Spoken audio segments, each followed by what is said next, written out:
Good day, everyone. My name is Alexa David Beacon. Let's talk about the lesson 8.1. It's all about waves. What comes into your mind when you hear about waves?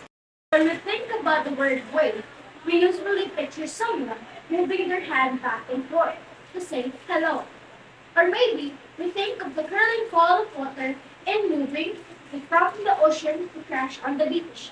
In physics, a wave is a disturbance that travels through space and matter, transferring energy from one place to another. When studying waves, it's important to remember that they transfer energy, not matter. Waves can be divided into various categories depending on their characteristics. All waves can be categorized as either a mechanical wave or electromagnetic wave. If the wave needs medium, it's a mechanical wave.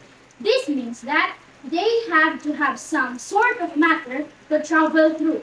These waves travel when molecules in the medium collide with each other, passing on energy.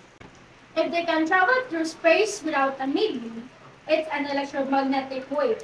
They don't need a medium or matter. They travel through electrical and magnetic fields that are generated by charged particles. Another way to describe a wave is by the direction that is disturbance that is traveling. Waves may also be classified as transverse or longitudinal wave.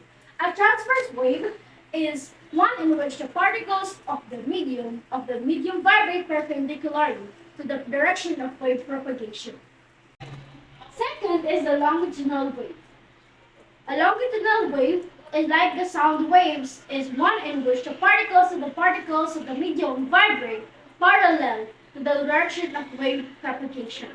This means that the transverse wave, the particles vibrate at a wide angle to the direction of the wave, while the longitudinal wave, it is the vibrations are parallel to the direction of the wave. If the wave moved from right to left, then the particles also vibrate from right to left. The basic wave equation. The frequency of a wave source is the number of waves it produces in a given amount of time. Its S1 unit is the hertz, defined as 1 cycle per second. The reciprocal of frequency is the period, represented by a capital letter T. The period is the time for the source to produce one complete wave. Wavelength is the distance between any two successive pins in a wave that are in phase with each other. Two points are said to be in phase with other if they have the same mode of vibration. The speed of a wave is the distance the wave traveled per unit time. It is related to the frequency of the wave source and its wavelength through the basic wave equation given by. For example, a person shouts and their voice creates a sound wave with a frequency of 540 Hz. Their voice travels a distance of 154 meters before it is heard by their friend 0.467 seconds later. What is the speed of the wave? What is the wavelength of the wave? What is the period of the wave? To get the speed of the wave, the formula is velocity equals distance over time. The distance is 154 meters, while the time is 0.467 seconds.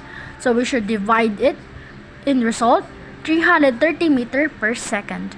The second equation is to get the wavelength. The formula is wavelength equals velocity over frequency. So here is the velocity is equals to 330 meters, while the frequency is 540 Hz, equal to 0.611 meters. The third equation is to get the period of the wave. Time equals 1 over frequency. So 1 over 540 Hz, it is equals to. That is the result. And that's all for today. Thank you. I am Alexa Didigdikan from Yunus Ilakart, and this is my lesson. Hope you all learn.